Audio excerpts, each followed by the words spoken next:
Welcome back. The Nigeria Labour Congress and the Trade Union Congress have issued an ultimatum to the federal government threatening to embark on a nationwide industrial action in November. A statement jointly signed by the leaders of the two labour unions accused the federal government of deliberately refusing to forward the resolutions of the Tripartite Committee, which reached a consensus for a minimum wage of 30,000 naira. According to the statement, the organised labour will proceed on a nationwide strike on November the 6th if the federal government refuses to take the necessary action on the resolutions from the negotiations. The Nigeria Governors Forum last week had maintained that the governors are not against a new wage structure for workers, but insist that some states lack the capacity to pay. The organised labour and the federal government have been enmeshed in serious debate over a new wage structure for workers in recent months. The federal government has been asked to increase the budget on education to 26% from its present 7%. Well, this call is coming from the founder and chancellor of the Babalola University at the 6th Convocation and Awards ceremony of the institution. Or at the event, two eminent Nigerians, the president of the African Development Bank, Mr. Akumi Adesina, and the chairman, CEO of Channels Media Group, Mr. John Momoh, were invested with honorary doctorate degrees.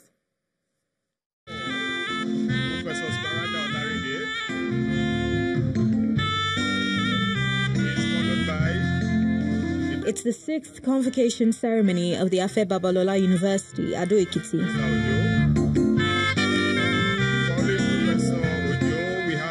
The ceremony marks the end of a journey for these young graduates, who also have in their midst two trailblazers being honored by the institution at this event.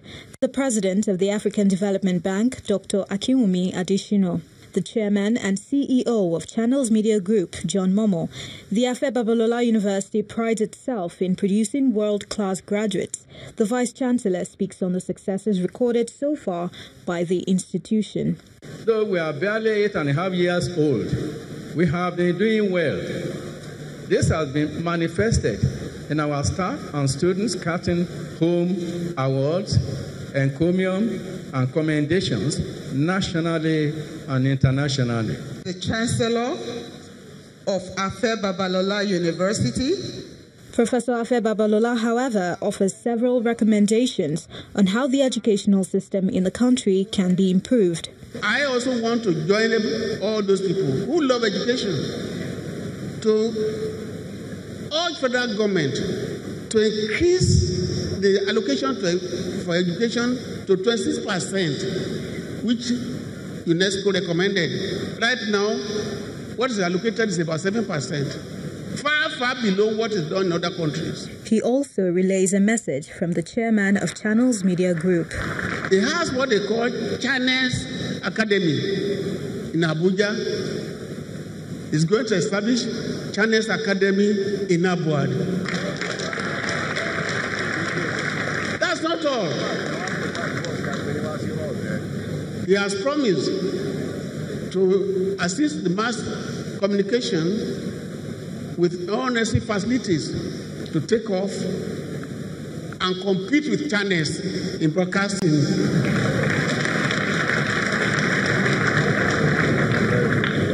Then it is time for the honorary awardees to stand up and be recognized. Yeah.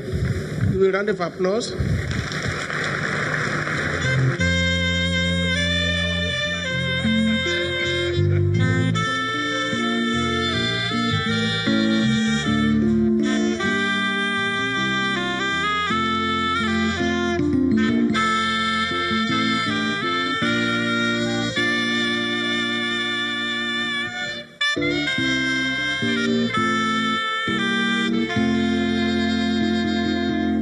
After the investiture, both highly deserving personalities give their acceptance speeches and congratulates the graduates.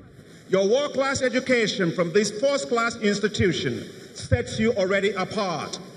You are a product of world-class training. You've been trained to be different, so be different in all that you do. Yesterday, here in this hall and at the Social Sciences Department, I made some promises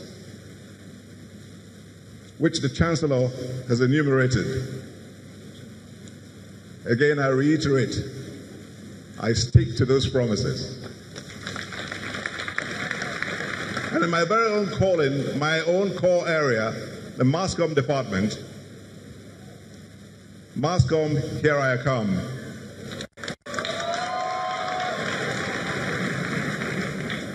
I just want to congratulate all the graduates once again and to wish you well as you embark on this journey. I have no doubt that you will excel because you have graduated from an excellent institution. So excellence will be your watchword. It will follow you wherever you go. You will prosper in all fronts, and the Lord God will bless you all the days of your life. The best graduating students in various departments are also honored for their good works, and along with the rest of the graduating students, they are sent off, having satisfied all areas of character and learning. And the federal government, through the Nigeria Oil and Gas Free Trade Zone, in collaboration with security agencies, is currently dismantling illegal refineries across communities in the Niger Delta. But that seems to be fueling a potential communal crisis among some communities in Rivers State. Bile Kingdom is appealing to the federal government to wade in as neighboring communities threaten war over their hosting of one of the security outfits. Our correspondent Emmanuel Ere reports.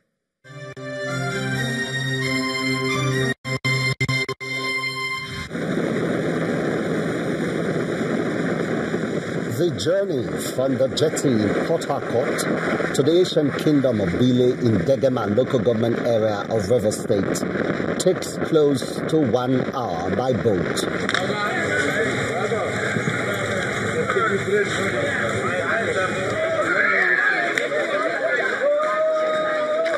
Founded well over 100 years ago, Bile is traditionally a fishing community that is also rich in crude oil deposits.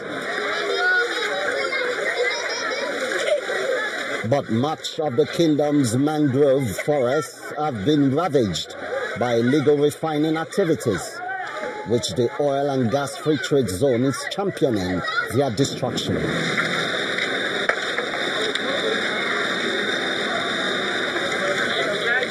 However, this amateur video footage reveals that a serious communal clash with their neighbors may be brewing. As you can see, Eastern Zone, IYT worldwide, Bile is looking for our trouble. We cannot take it again, no. The threat has been coming right, left, and center. And as a kingdom, as a community, we've channeled all our the threats and the complaints to the federal government, to which we've written several letters because of the threats coming to us from our neighboring communities.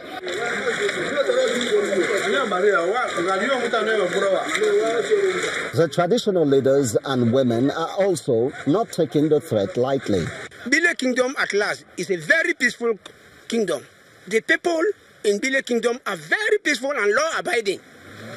And that was why when the moment they got wind of the threat, they have to file a petition to all the security outfits, including the area command, Degema. There's no community that is not involved in this illegal oil refinery.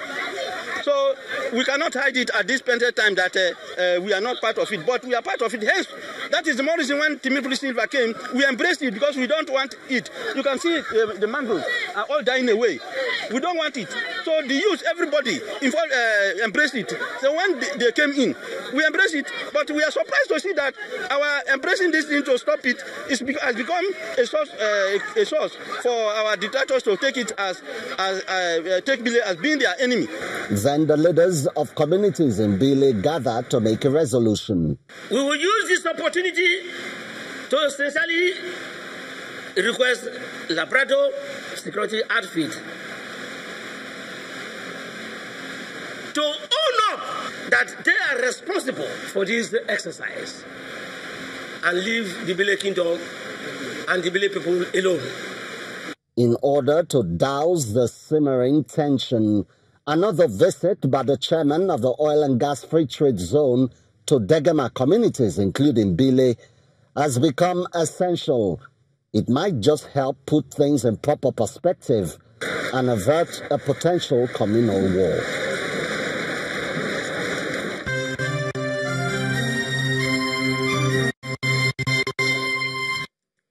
Well, if the southeast geopolitical zone of Nigeria is to believe that it has a good shot at presenting a winning candidate for Nigeria's presidency anytime soon, a number of good faith initiatives must be in place. That's according to the governor of Abia State, Dr. Pt.3. He told Channels Television's Laria Keredoluwale on our political program, Roadmap 2019, that the zone has indeed been marginalized. There are things that could be addressed in the immediate present so that confidence will be built. People will become more agreeable to the fact that, yes, it's a possibility. Because if you want me to become the driver of a vehicle someday, and I'm in the boot, not even at the back seat, I can't even see how the steering is managed, and you ask me to remain in the boot there, that eventually it will be my turn to drive. But how am I going to know that to drive I have to manage the steering? I'm not talking about the front seat, though. Let me stay behind, but inside the vehicle, I'll be looking at the driver, I'll be watching what is happening, and then when you make such promise, then, so I think there are things we need to, begin to do so that confidence will be built and our people will begin to say, oh, yes, there seems to be, and then hoping that will be enough to turn the switch in terms of their allegiance, what they think, and where they think they should go. They should go. For the full interview with Dr. Ikpeazu, do watch Roadmap 2019 tomorrow, the 22nd of October at 9 p.m, only on Channels Television. Let's go over now to some company news, as technology is changing the face of businesses across the world, driving growth and increasing productivity. Mantrek Nigeria Limited is introducing the next generation of excavators. They say the machine is a game changer in the business of construction, as it will allow work done at the lowest cost. The 320 GC sits by the sea on Lagos Island as guests at this event organised by Mantrek listen with rapt attention to a representative of the makers as he narrates how the machine is made to match the user's work. We have the new seat, as I said. We have a lot less switches here. I just would like to highlight we are not introducing a new product, it's a new generation, which is happens once every quarter in each century. So this is a very special moment.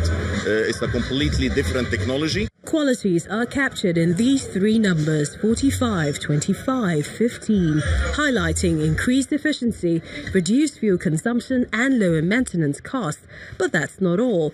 Working with the machine comes with ease, as demonstrated with a 9-year-old. It was a bit difficult at the beginning because you need to know which one digs, which one raises the boom, which one closes the buckets. So we spent up to 2 hours training on this machine, and when I learned it, it was okay. I hope we can make it as easy for the operators. For the end users, a problem-solving machine has made its way into the market. They say it is long overdue. If you have a quarry, you don't need a weight bridge. This machine can tell you how many tons you have loaded on each truck. So you are beating two things with one thing. We had problems in different companies before where operators were not paying attention, and we had some fatalities because they hit power lines. This will enable us to have the operator have that ability to control the machine within that set parameters. The next generation excavators, an upgrade of the previous models, are making their big entrance into the Nigerian market, and the excellence they promise to deliver will manifest in the course of time.